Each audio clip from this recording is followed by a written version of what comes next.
Welcome to this next edition of the Smart Levers. And today we want to talk about something, and this is very contextual. Everyone is talking about this fog in the morning in Pune, and we are talking about the fog model. So, what is the fog behavior model that we're talking about, Raman? So, our conversation today has got nothing to do with fog or the weather, but the fog of behavior change, making anything change, is a classic problem that many of uplevelers listening, watching this episode will have faced.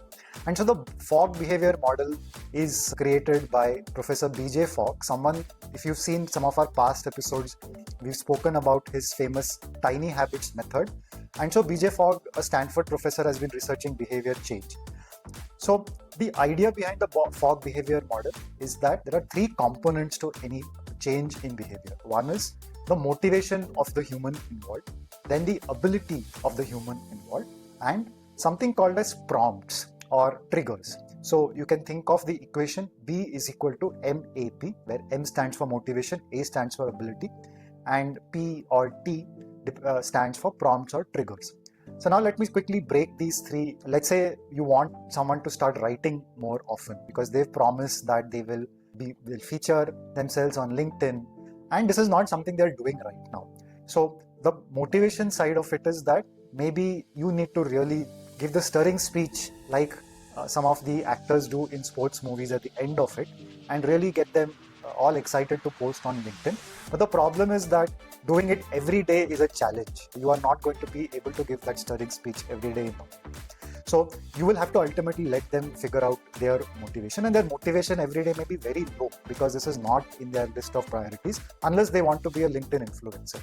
So motivation is often a challenge, but motivation is where everyone begins. So what Professor BJ Fogg says is that just leave aside motivation. Motivation comes in waves, and sometimes you have a great wave, but most of the time there'll be these tiny little waves. So the second thing comes to ability. So ability could be, do I know how to use LinkedIn? Do I have access to LinkedIn? Can I write a couple of sentences? So that's the ability, something that you can teach people how to acquire. And then finally, prompts. I may be super excited about posting on LinkedIn. I am excellent at writing. I know exactly what to write, but I just forget to write because I got lost in something that else I was doing. So just a right trigger at the right time can tell me that, oh, you remember you made that promise to post on LinkedIn. Now, the behavior model has this fascinating interplay between these three aspects, which is what the model is all about. So in summary, it's a behavior change or a behavior understanding model proposed by Professor BJ Fogg. So what's interesting, Ramanand, when you spoke about this is when you think of these habits like reading regularly or writing regularly, the A part, the ability is actually the easiest bit, right? Most people know how to read or write. Knowing how to use LinkedIn is very easy. The challenge lies with motivation, which, as you say, can't be done. The stirring speech cannot happen every day. So is triggers like the most important but underused part of this framework in behavior change? Is that fair to say? So as I said, the interplay between them is what is actually fairly interesting. But as you rightly said, what you have in your hands is mainly the triggers and the ability. Let's look at this situation as one, there is a change agent. Someone like you, I invite you to come and help me with my LinkedIn habit. And I'm the other person. I'm the actual agent of execution. So you can design a trigger by simply sending me a message every day or setting up a reminder for me.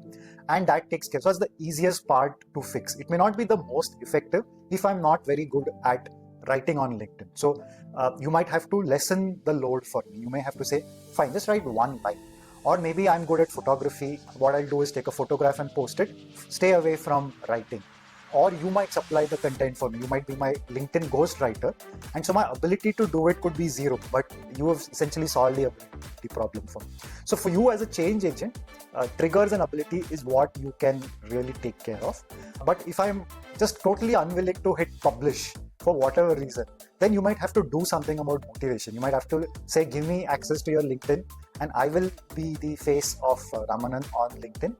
Or you can maybe offer me 1 crore of rupees every day to post, and I'm sure I'll find a motivation somehow to hit publish. So the interplay is what you need to really worry about. And what Professor Fogg reminds us is that a lot of people try to work on motivation. Motivation is extremely hard to harness. And there are very few moments in a year or in a lifetime when you're up for something really big. When that happens, You can even do things which are extremely high difficulty and there is no trigger involved. You can still get away, you can do them in those situations. For example, someone who's trying to quit smoking, this could be one of those things that you really need high motivation for. But for everything else, look at the ability, look at the trigger, and that's what is in your control. Right. That's interesting. I think it's good that you made the distinction between the interplay and not thinking of them separately, because it is very easy to say that, okay, ability, like I started off saying, ability writing is fine. Triggers, I'll give you some prompts, and motivation, I can't do anything. But that is not going to guarantee results. It will have to be an interplay. And we have to think of it in those terms to actually make that change happen. So any examples of where we have used this in our work? Let me give you an example from something very recent. We have been helping one of our clients implement what we call a culture diet, wherein each week you get a steady drip of content related to their cultural values, some of the internal stories. So as part of that, we curated content around very interesting articles around topics like how to be more candid in your feedback, how to delight your customers. And these can be pieces of reading. It could take somewhere between 5-10 minutes to read this. And everyone in our target audience, we're doing this on a Slack channel, and everyone on that Slack channel can read, is good at reading. Ability is no longer a problem. But they were not really doing it. We found that there was still this reluctance to go and actually click. And what explains that? So we use the Fogg Behavior Model along with other smart levers to think through why this could be the problem. And so we said that trigger is not a problem. We've actually experimented with different times in the day, and the Slack channel is somewhere where everyone congregates. So they're not missing the trigger. The problem is that they really don't have that strong a motivation to consume that at that point because they have other things going on there. So the ability was actually the problem. We said that there is a lot of friction. They have to click, they have to go and read, and they say 15 minutes of reading, it's not really for me. And that was an assumption that we made about them.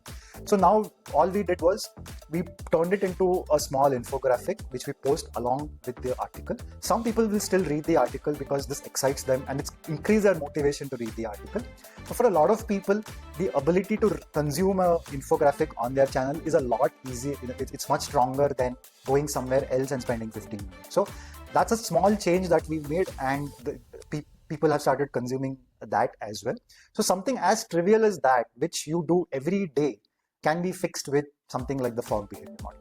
Yeah. So what I'm hearing here, Ramanand, is I think we need to make a slight distinction about ability. Ability is not just the skill required to do something, but also the effort that is required to do that. I think if we think of ability in being able to do, so what all is required for you to be able to do something is how you should think of it. Otherwise, it's very easy for people to think, oh, ability means, can I read something? Yes, that means I have the ability. But how effortful is it for me to read that is also something which we should be thinking about. And I think I strongly recommend people interested in this model to go and check out Professor Fogg's website, where he's actually taken several cases and explained a lot of the nuances in the interplay that we spoke about.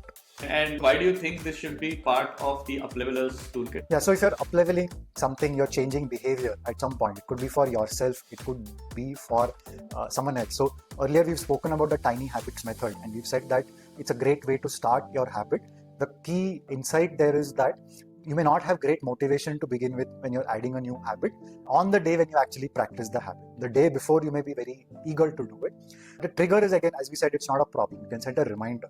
But what happens is that the habit is made tiny. The action of the habit is made tiny. So instead of reading a book, you read, or instead of even reading a chapter, can you read a short article or maybe even a couple of lines, a small extract? Start with that. So that's the insight behind the tiny habits model. And that is a kind of an application of his own model to habit building. All our uplevelers are going to be tinkering, changing something about themselves or others. And that's been a running theme through many of our smart levers. And that's precisely the reason why they should add the Fogg Behavior Model to their toolkit. On that note, Ramanand, I hope this episode has cleared the fog in the minds of people about how to think about behavior and behavior change. And we hope some of our listeners actually go on to implement this in their own lives and with their teams. Thank you. Thank you.